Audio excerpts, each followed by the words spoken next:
नमस्ते दोस्तों, मैं घनश्याम अपने गुरुकुल ऑनलाइन एकेडमी में आप लोगों का स्वागत करता हूं। अगर आप हमारे चैनल पर नए हैं तो हमारे चैनल को लाइक, शेयर और सब्सक्राइब ज़रूर करें। आज हम हिंदी व्याकरण सीरीज़ से लगभग 30 प्रश्नों की श्रृंखला होगी, आज उसको लेकर आए हैं और यह देखना चाहते हैं कि आप लोग 30 प्रश्नों की श्रृंखला में कितने सही करते हैं। चलिए आप देखते हैं कि ये जो 30 प्रश्नों की श्रृंखला है कि हमारा जो प्रश्न होगा किस माध्यम से होगा, इसको आप लोगों के सामने है और आप लोग विशेष रूप से इस प्रश्नों की श्रृंखला को देखिए और अपना ईमानदारी से बताइएगा कि हमने 30 प्रश्नों की श्रृंखला में कितना सही किया। चलिए बढ़ते हैं आगे और देखते हैं अपना पहला प्रश्न और देखते हैं कि ये प्रश्न कहता क्या है। चलिए देखिए, बहुत ही नॉर्मल प्रश्न है तो आप लोग इसको बहुत ही ध्यान से देखिएगा कि ता वर्ग का उच्चारण स्थान है। आप लोग बताइए कि ता वर्ग का उच्चारण स्थान होता है मूर्धा होता है कि दंत होता है कि ओठ सो होता है कि कंठ होता है। ईमानदारी से आप लोग इसको बताइए कि पहले का आंसर क्या होगा। आप देखेंगे कि जो ता वर्ग का उच्चारण स्थान होता है जिसमें त, थ, द, ध और न आते हैं, इसका जो उच्चारण स्थान होगा वह होता है बी, यानी कि दंत होता है। कौन सा होता है तो आप बताएंगे दंत, यानी कि हमारा बी वाला ऑप्शन सही है। चलिए बढ़ते हैं आगे और देखते हैं हम अपना अगला प्रश्न। ध्यान से देखिएगा इस प्रश्न को और आप लोग देखिए, बताइए इसका आंसर क्या होगा। पा वर्ग का उच्चारण स्थान है। पा वर्ग का उच्चारण स्थान है। पहला दंत है, दूसरा कंठ है, दूसरा ओठ है, तीसरा ओठ है और चौथा मूर्धा है। इसमें से बताइए कौन सा सही होगा। पा वर्ग का उच्चारण स्थान है। पा वर्ग में सबसे पहले आपको ध्यान रखना होगा कौन कौन से वर्ण आते हैं। आएगा पा, फा, बा, भा और मा। अगर हम उच्चारण स्थान की बात करते हैं तो इसका उच्चारण स्थान ओट्स होता है। क्या होता है? ओट्स।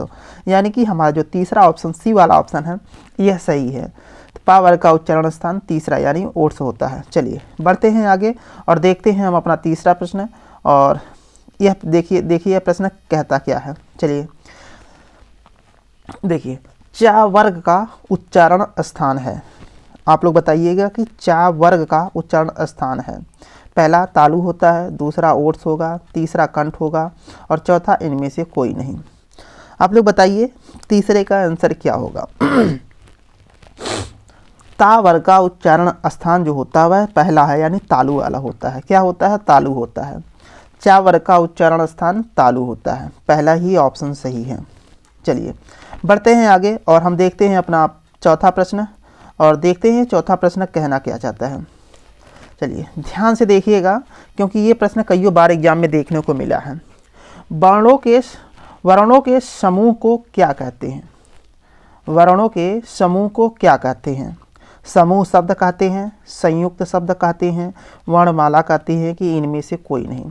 जब हम हिंदी व्याकरण की क्लास आप लोगों को पढ़ा रहे थे तो हमने वहाँ पर बताया था कि वर्णों के सुव्यवस्थित समूह को वर्णमाला कहते हैं। क्या कहते हैं? वर्णमाला कहते हैं। अगर हम बात करें अपने वर्णमाला में कुल कितने वर्ण हैं तो आप बताएंगे 52। यहाँ जो ऑप्शन हमारा होगा वो तीसरा ऑप्शन सही होगा यानी कि वर्णमाला होता है।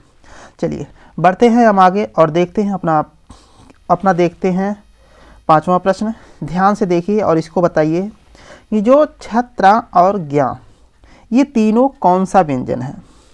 छत्र और ज्ञा ये तीनों कौन सा व्यंजन है? संयुक्त व्यंजन है कि ऊष्म व्यंजन है कि तावर्गीय व्यंजन है? क्या इनमें से कोई नहीं? आप लोग बताइए कि इनमें से कौन सा ऑप्शन सही होगा। पांचवा का आंसर आप लोग बताइए क्या होगा। ध्यान से पढ़िए और इसको बताइए। जो छत्र और ज्ञा ये तीनों जो होते हैं संयुक्त व्यंजन होते हैं। कौन से व्यंजन होते हैं तो आप बताएंगे संयुक्त व्यंजन होते हैं। आप देखेंगे कि हिंदी वर्णमाला में संयुक्त व्यंजनों की संख्या कितनी होती है? 4 होती हैं। 3 तो यहाँ दिया है, एक श्री वाला जो सासरा होता है वह होता है, यानी कि कुल मिला के 4 होते हैं। यह दूसरे व्यंजन वर्णों से मिलकर बनते हैं, इसीलिए इनको संयुक्त व्यंजन के नाम से जाना जाता है।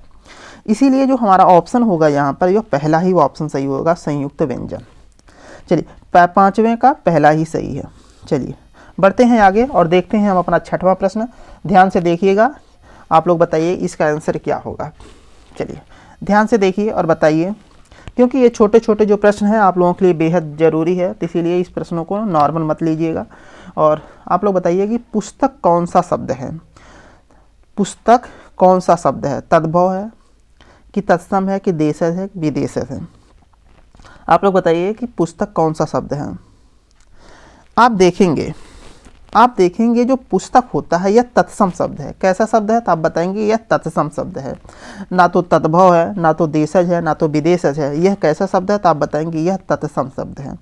तो हमारा जो ऑप्शन होगा 6ठे नंबर का वह बी वाला ऑप्शन सही होगा। कौन सा ऑप्शन सही होगा? तो बी वाला ऑप्शन सही होगा।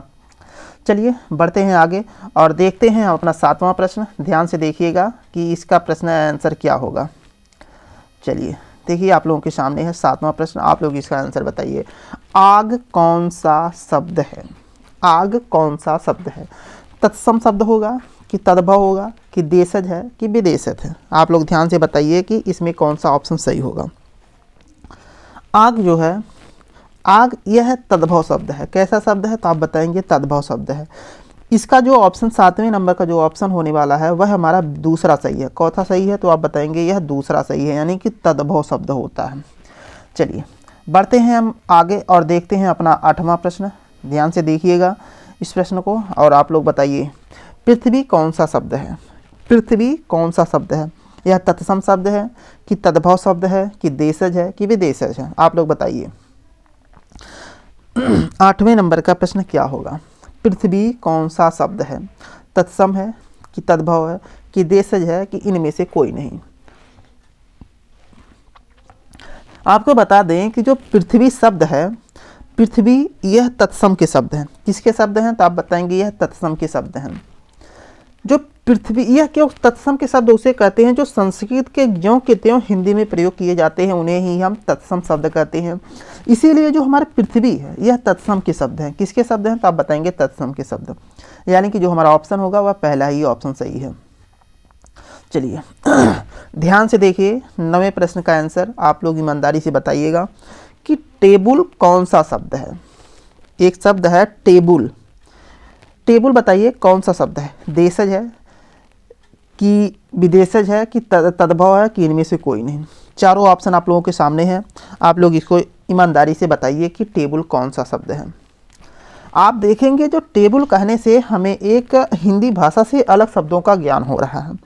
हिंदी भाषा से अलग शब्दों का ज्ञान हो रहा, इसीलिए अगर हम टेबुल की बात करते हैं यह विदेशज शब्द है। कैसा शब्द है? तो आप बताएंगे यह विदेशज शब्द है। यानी कि हमारा जो ऑप्शन होने वाला है वह नंबर सी सही है। कौन सा सही है? तो आप बताएंगे नंबर सी। चलिए 9वें का कौन सा सही होगा? आप बताएंगे नंबर सी, टेबुल जो विदेशज शब्द है। चलिए बढ़ते हैं आगे और देखते हैं अपना 10वां प्रश्न। आप लोग ईमानदारी से इसको बताइए कि नाक कौन सा शब्द है? नाक कौन सा शब्द है? बताइए नाक कौन सा शब्द है? योग है, कि रूढ़ है, कि योग रूढ़ है, कि इनमें से कोई नहीं? पहला ऑप्शन यौगिक, दूसरा रूढ़, तीसरा योग रूढ़, इनमें से कोई नहीं। आप देखिए हमने इसको बहुत ही डीपली पढ़ाया था और यह भी बताया था कि जब किसी शब्द का हम खंडन करते हैं, अगर उसका कोई अर्थ नहीं निकलता है, वह निरर्थक जाता है, तो वह क्या होता है? वह रूढ़ होता है। क्या होता है? वह रूढ़ होता है। तो नाक का अगर हम खंडन करते हैं तो इसका कोई अर्थ निकल नहीं रहा है, इसीलिए नाक जो होता है यह रूढ़ शब्द है। कैसा शब्द है? तो आप बताएंगे रूढ़ शब्द है। तो यानी कि जो 10वां का प्रश्न हमारा होगा वह बी वाला सही होगा। कौन सा सही होगा? तो आप बताएंगे बी वाला। चलिए बढ़ते हैं आगे और देखते हैं हम अपने 11वां प्रश्न। ध्यान से देखिए और इसको बताइए कि कौन सा इसमें से सही है। 11 नंबर प्रश्न का आप लोगों के सामने है। आप लोग इसको बताइए कि फूल कौन सा संज्ञा है। हमने संज्ञा के भेद पढ़ा था और हमने संज्ञा के भेद में बताया था कि कौन सा समूह होगा, कौन सा जात होगा, कौन सा व्यक्ति होगा, कौन सा भाव होगा। तो आप लोग इसको पढ़िए कि फूल कौन सा संज्ञा है। समूहवाचक है, कि जातिवाचक है, कि व्यक्तिवाचक है, कि भाववाचक है? देखिए ध्यान से समझने का प्रयास करिएगा। देखिए फूल कहने से हमें एक जाति का समूह का बोध हो रहा है, जिसमें एक जाति का बोध हो रहा है। इसीलिए जो फूल है यह एक जाति का बोधक करवाता है। इसीलिए जो हमारा ऑप्शन होगा वह दूसरा सही होगा, यानी कि जातिवाचक संज्ञा होगी। कौन सा होगा? तो आप बताएंगे बी, यानी जातिवाचक। चलिए शायद हमारी बातें आप लोगों को स्पष्ट रूप से समझ आ रही होगी।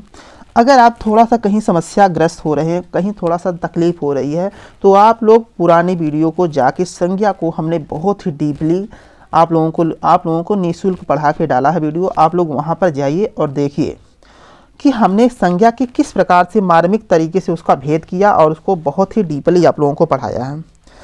तो चलिए, हमने 11 नंबर का कौन सा, आप बताइए 11 नंबर का कौन सा सही होगा, तो आप बताएंगे बी।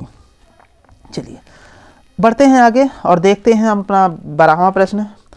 आप लोग बताइए कि इसमें से कौन सा आंसर सही होगा। 12 नंबर का प्रश्न को पढ़िए, ईमानदारी कौन सा संज्ञा है। आप देखेंगे ईमानदारी व्यक्ति, चलिए बताइए आप लोग कौन सा क्या होगा। देखिए थोड़ा सा यहाँ व्यक्ति को टाइपिंग मिस्टेक हो गया है, तो चलिए देखिए ईमानदारी कौन सा संज्ञा है, व्यक्तिवाचक, भाववाचक, समूहवाचक कि इनमें से कोई नहीं। ईमानदारी जो होती है, ईमानदारी कहने से यह दिखाई नहीं देता है, यह दिखाई नहीं देता है, यह कोई व्यक्ति नहीं होता है, यह कोई समूह नहीं होता है। यह ईमानदारी जो है एक भाव होती है जो हर व्यक्तियों में नहीं पाई जाती है, लेकिन ज़्यादातर व्यक्तियों में पाई जाती है। यह एक भाव है, यह एक फीलिंग है, इसीलिए ईमानदारी कौन सा संज्ञा है, तो आप बताएंगे यह भाववाचक संज्ञा है। कैसा संज्ञा, तो आप बताएंगे भाववाचक संज्ञा है। यानी कि 12 नंबर का जो हमारा प्रश्न होगा वह बी नंबर सही होगा। कौन सा सही होगा, तो आप बताएंगे वह बी नंबर सही होगा। चलिए बढ़ते हैं आगे और देखते हैं अपना 13 नंबर प्रश्न। ध्यान से देखिएगा, गड़बड़ मत करिएगा, क्योंकि ऐसे प्रश्न एग्जाम में बहुत ही ज़्यादा देखने को मिलते हैं। देखिए लंबोदर कौन सा शब्द है, आप बताइए। एक शब्द है लंबोदर, अगर इसमें पूछ ले लंबोदर में कौन सा शब्द है, रूढ़ होगा कि यौगिक होगा कि योग रूढ़ होगा कि ये सभी होंगे। ध्यान से समझने का प्रयास करिएगा। देखिए हम जब क्लास ले रहे थे तो हमने वहाँ बताया था कि जैसे मान लीजिए कोई शब्द आता है, अगर हम उसका खंडन करते हैं तो वह दोनों खंड सार्थक होते हैं, लेकिन जब वो मिलते हैं तो वह तीसरे का बोध करवाने लगते हैं। किसका बोध करवाते हैं, तो तीसरे का बोध करवाते हैं, इसीलिए वहाँ पर योग रूढ़ शब्द होता है। कौन सा शब्द होता है, तो आप बताएंगे वहाँ पर योग रूढ़ शब्द होता है।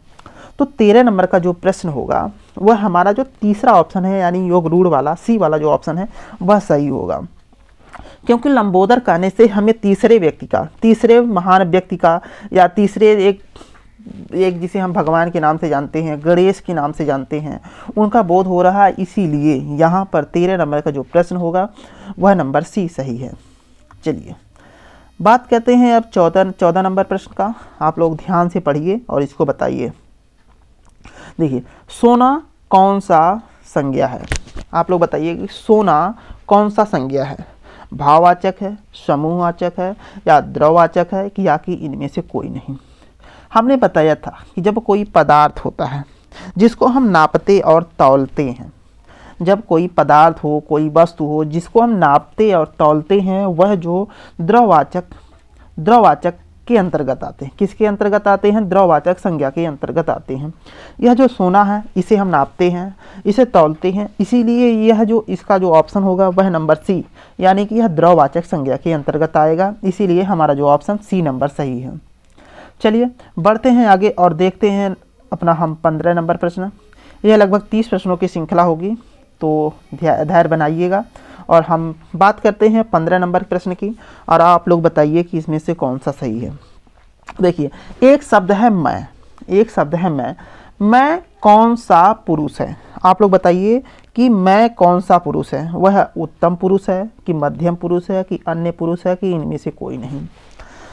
मैं को कॉमा करिए और पूछता है कि मैं कौन सा पुरुष है, उत्तम पुरुष है, मध्यम पुरुष है कि अन्य पुरुष है कि इनमें से कोई नहीं है। जैसे देखिए कि 3 व्यक्ति हैं, एक वक्ता है, एक श्रोता है, एक अन्य है। जो वक्ता होता है उसे हम उत्तम पुरुष के नाम से जानते हैं, वह अपने लिए मैं, हम, हमें ऐसे शब्दों का प्रयोग करता है। जो मैं है यह वक्ता के लिए आता है, यानी कि उत्तम पुरुष के लिए आता है, यानी कि हमारा जो 15 नंबर का प्रश्न होगा वह पहला सही है। कौन सा सही है, तो पहला सही है, यानी कि 15 नंबर उत्तम पुरुष होगा। मैं में कौन सा पुरुष होगा, तो आप बताएंगे उत्तम पुरुष। चलिए बढ़ते हैं हम अपने अगले प्रश्न की तरफ। ध्यान से देखिए कि 16 नंबर प्रश्न का आंसर क्या होगा। आप लोग बताइए कि 16 नंबर प्रश्न का आंसर क्या होगा। देखिए आप कौन सा सर्वनाम है? आप कौन सा सर्वनाम है? ध्यान से देखिए कि आप कौन सा सर्वनाम है। चलिए आप लोग बताइए कि आप कौन सा सर्वनाम,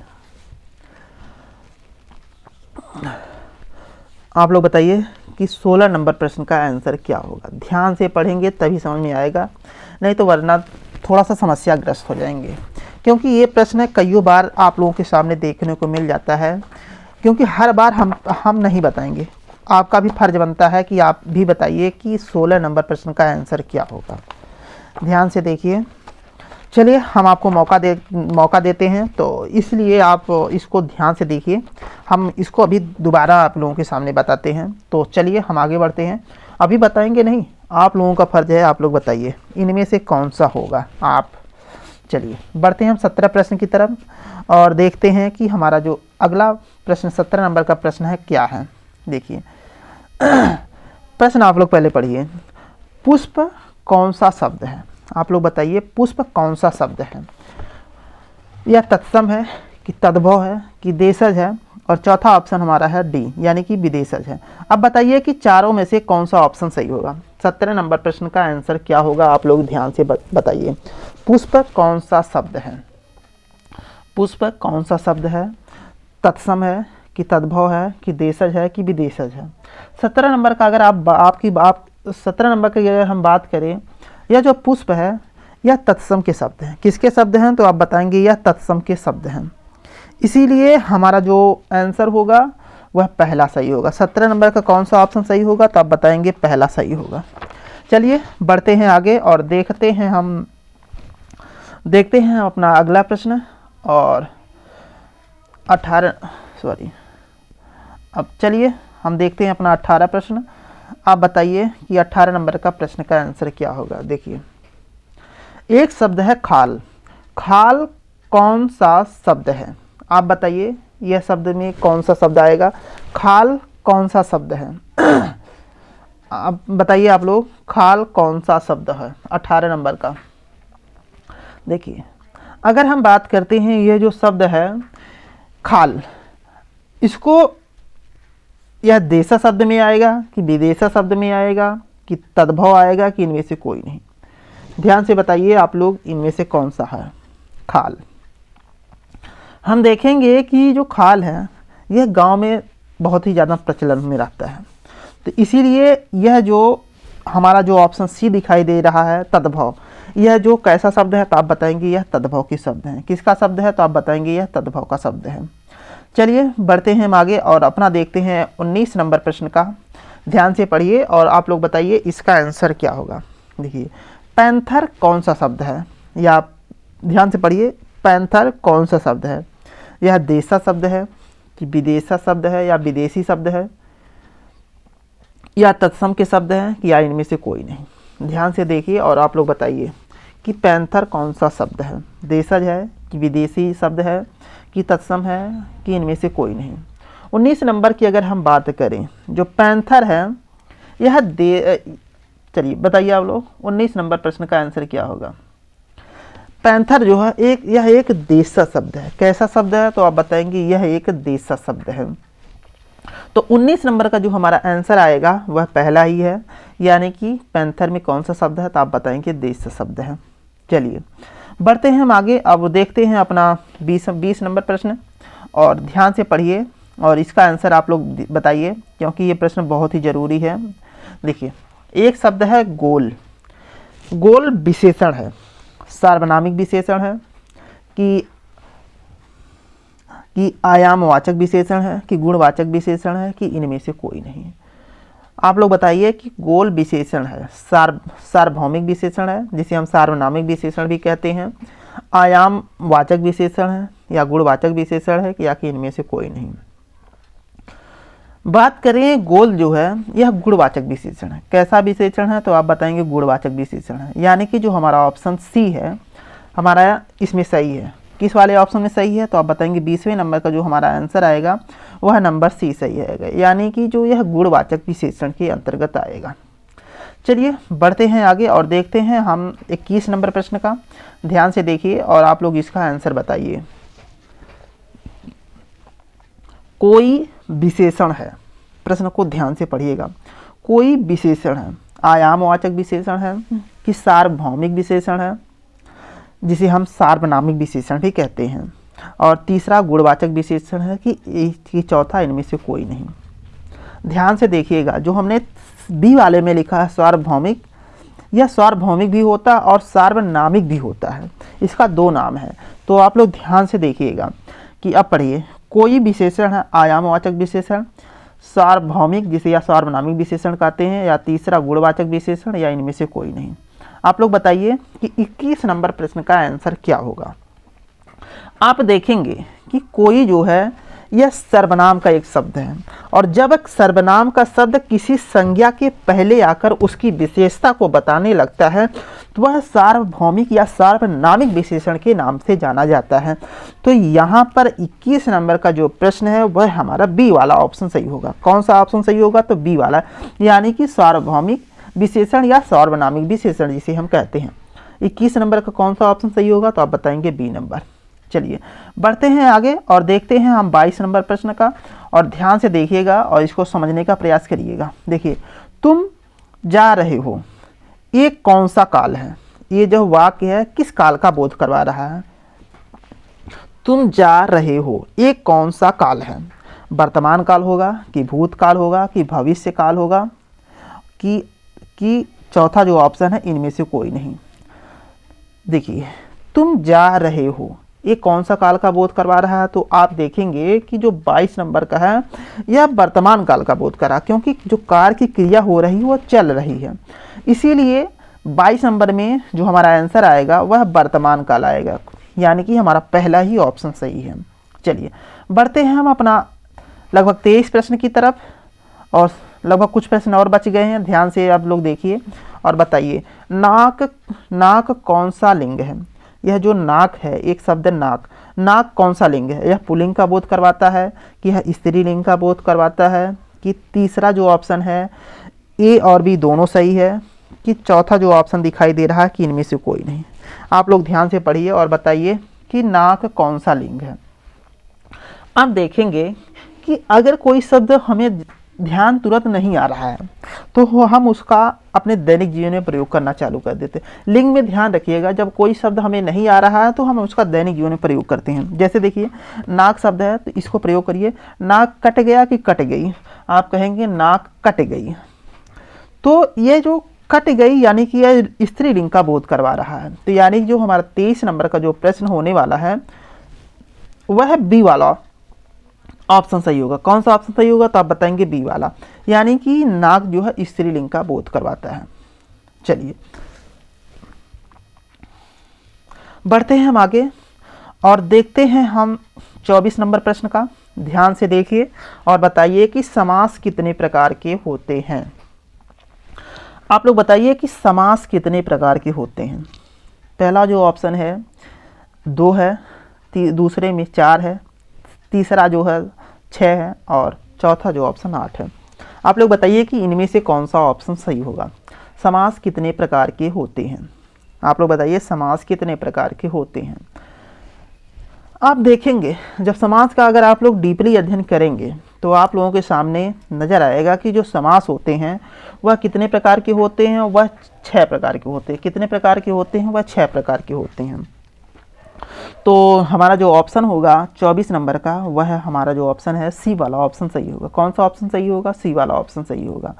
चलिए बढ़ते हैं आगे और देखते हैं हम 25 नंबर प्रश्न का, और ध्यान से पहले प्रश्न पढ़िए आप लोग। देखिए, नवयुवक कौन सा समास है, या नवयुवक में कौन सा समास है? देखिए यहाँ पर मैं नहीं टाइप किया है, उसके लिए सॉरी। चलिए पढ़िए। देखिए, नवयुवक में कौन सा समास है? पहला जो ऑप्शन है कर्मधारय होगा, दूसरा जो बहुव्रीहि है, बहुव्रीहि भी देखिए गलत लिखा है, क्या बताएं इसको, और तीसरा देखिए द्वंद्व है, और चौथा देखिए द्विगु है।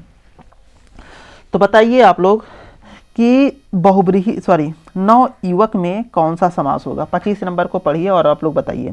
देखिए नवयुवक, देखिए हम छोटा ही कर देते हैं। चलिए देखिए, चारों ऑप्शन आप लोगों के सामने है, आप लोग बताइए। देखिए, नवयुवक में कौन सा समास है? तो आप बताइए कर्मधारय होगा कि बहुव्रीहि होगा कि द्वंद्व होगा कि इनमें से चौथा है कि द्विगु होगा। जब आप देखेंगे कि जहाँ पर उपमेय और उपमान, विशेषण और विशेष जैसे शब्दों को हमें देखने को मिलता है, जहाँ उपमेय और उपमान, विशेषण और विशेष जैसे शब्दों को हमें को देखने को मिलता है, तो वहाँ पर कर्मधारय समास होता है। कौन सा समास होता है? तो कर्मधारय समास होता है। यानी 25 नंबर का जो हमारा प्रश्न होगा वह पहला ही ऑप्शन सही है। कौन सा ऑप्शन सही है? तो कर्मधारय समास होगा। चलिए बढ़ते हैं आगे और देखते हैं हम 26 नंबर प्रश्न। देखिए यहाँ पर भी बहुव्रीहि टाइप करने में मिस्टेक कर दिया है, तो उसके लिए सॉरी। चलिए आप लोग पढ़िए 26 नंबर प्रश्न का और बताइए कौन सा ऑप्शन सही होगा। प्रतिदिन कौन सा समास है? प्रतिदिन या प्रतिदिन में कौन सा समास है? तो आप देखेंगे बहुव्रीहि समास होगा कि द्वंद्व होगा कि अव्ययी भाव होगा कि जो डी वाला ऑप्शन है कि द्विगु होगा। तो इसमें थोड़ा सा टाइपिंग मिस्टेक कर दिया है, तो उसके लिए सॉरी। अब क्या करें उसको। चलिए प्रतिदिन में कौन सा समास होगा? 26 नंबर का आप लोग बताइए कि प्रतिदिन में कौन सा समास होगा। आप देखेंगे कि जब हम इसका समासिक विग्रह करेंगे तो समासिक विग्रह करते हैं आता है प्रत्येक दिन, यानी कि यह जो हमारा ऑप्शन होता है वह नंबर सी, यह अव्ययी भाव समास का उदाहरण है। किसका उदाहरण है? तो आप बताएंगे अव्ययी भाव, यानी कि 26 नंबर का हमारा सी वाला ऑप्शन सही हैगा। चलिए हम देखते हैं अपना 27 नंबर प्रश्न को, और आप लोगों के सामने प्रश्न है, आप लोग इसको पढ़िए और इसका आंसर बताइए। देखिए पहले प्रश्न पढ़िए, राष्ट्रभक्ति में कौन सा समास है? यहाँ भी देखिए मैं गायब। चलिए राष्ट्रभक्ति में कौन सा समास है? कर्मधारय है कि तत्पुरुष है कि द्वंद्व है कि चौथा ऑप्शन आप लोगों के सामने यहाँ है द्विगु है। आप लोग बताइए कि राष्ट्रभक्ति, जब हम राष्ट्रभक्ति का समासिक विग्रह करेंगे तो यह आता है राष्ट्र के लिए भक्ति। क्या आएगा? तो राष्ट्र के लिए भक्ति, यानी कि हमारा जो ऑप्शन होगा तत्पुरुष समास का उदाहरण है। यह जो राष्ट्रभक्ति जो शब्द है यह तत्पुरुष समास का उदाहरण है। जो हमारा 27 नंबर का आंसर होगा वह बी होगा। कौन सा ऑप्शन होगा? तो आप बताएंगे बी। चलिए बढ़ते हैं और 28 नंबर की प्रश्न की तरफ। लगभग 3 प्रश्नों की श्रृंखला और बच गई है, और आप लोग देखिए बताइए नीलकंठ में कौन सा समास है? नीलकंठ में कौन सा समास है? तो पहला ऑप्शन कर्मधारय है, दूसरा बहुव्रीहि है, तीसरा अव्ययी भाव है, चौथा तत्पुरुष समास है। बताइए नीलकंठ में कौन सा समास है? तो आप देखेंगे कि जो ये शब्द है इसको जैसे ही हम कहते हैं नीलकंठ, और नीलकंठ जैसे ही कहते हैं तो यह हमें तीसरे का बोध करवाता है। वह किसका बोध करवाता है? तो आप कहेंगे महादेव शंकर जी का बोध करवाता है। इसीलिए जब यह तीसरे का बोध करवाने लगता है तो वहाँ पर बहुव्रीहि समास का उदाहरण यह बहुव्रीहि उसमें समास होता है। तो हमारा जो 28 नंबर का प्रश्न है वह नंबर बी सही है, यानी कि बहुव्रीहि। बहुव्रीहि देखिए टाइपिंग मिस्टेक कर दिया है टाइप करने वाला, तो अब क्या बताएं उसको। चलिए देखिए कि नीलकंठ में आप बताइए कि नीलकंठ में कौन सा समास होगा? तो आप बताएंगे बहुव्रीहि। किसका बोध करवा रहा है? तो आप बताएंगे भगवान शिव का। ठीक है, तो हमारा जो ऑप्शन है 28 नंबर का वह तीसरा सही है, दूसरा सही है। चलिए अब देखते हैं हम 29 नंबर प्रश्न का। तो आप लोग बताइए कि पाप पुण्य में कौन सा समास है? पाप पुण्य में कौन सा समास है? आप लोग बताइए। पहला जो है द्विगु है, दूसरा जो अव्ययी भाव है, तीसरा जो है द्वंद्व है, चौथा इनमें से कोई नहीं। देखिए पाप पुण्य जैसे कभी कभी कुछ हम जब द्वंद्व समास को पढ़ रहे थे तो हमने द्वंद्व समास को पहचानने का लगभग 5-6 तरीका बहुत ही डीपली पढ़ाया था कि द्वंद्व समास को कैसे पहचानते हैं। कभी कभी जो होता है एक विलोम जैसे शब्द को हमें जहाँ देखने को मिलता है तो वहाँ पर भी द्वंद्व समास होता है, और द्वंद्व समास में बीच में हाइफन का प्रयोग होता है।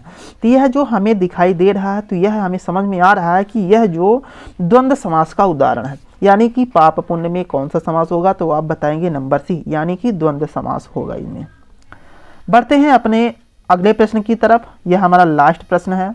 आप लोग बताइए कि पहले प्रश्न आप लोग ध्यान से पढ़िए। देखिए एक संख्या लिखी है जिसमें लिखा है 2 कौन सा समास है? या इसमें देखिए मैं हटा दिया है। देखिए 2 में कौन सा समास है, तत्पुरुष समास होगा कि कर्मधारय होगा कि बहुव्रीहि होगा कि द्विगु होगा। चलिए हम छोटा करते हैं, आप लोग ध्यान से देखिए। अब बताइए दो कौन सा समास है। प्रश्न गलत नहीं है, ध्यान से देखिएगा, क्योंकि ऐसे प्रश्न आते हैं जरूर। अब आने की संभावना ज़्यादा बढ़ रही है, क्योंकि ज़्यादा बच्चे कंपटीशन में आए दिन प्रतिदिन लाखों 2 लाख 4 लाख बच्चे बढ़ रहे हैं। तो इसीलिए देखिए दो में कौन सा समास है, तत्पुरुष समास है कि कर्मधारय समास है कि बहुव्रीहि समास है कि द्विगु समास है। आप देखेंगे जो दो है वह संख्यावाची है। कैसा शब्द है, संख्यावाची है। हमने जब द्विगु समास को पढ़ा था कि जहाँ पर हमें संख्यावाची शब्द दिखाई देता है वहाँ पर द्विगु समास होता है। कौन सा समास होता है, तो आप बताएंगे वहाँ पर द्विगु समास हो जाए। जैसे लेके एक से लेके अनंत संख्या तक अगर कोई संख्या पूछ दे और पूछे कि इनमें से कौन सा समास होगा, तो आप लोग बताइएगा कि इनमें द्विगु समास होगा। कौन सा समास होगा, द्विगु समास होगा। इस प्रकार से हमने लगभग 30 प्रश्नों की श्रृंखला देखी। तो आप लोग ईमानदारी से बताइए, आप लोग ईमानदारी से बताइए कि हमने जो 30 प्रश्नों की श्रृंखला देखी थी इनमें से हमारा कितना सही है। तो मैं उम्मीद करता हूं कि आप लोग ज़रूर बताएंगे और अपना प्यार और सपोर्ट ज़रूर दीजिएगा। और मैं अगला जो कल हिंदी का जो टेस्ट श्रृंखला, आगे वाली जो श्रृंखला होगी हम उसको कल लेकर आएंगे। तब तक के लिए हम राधे राधे, नमस्ते।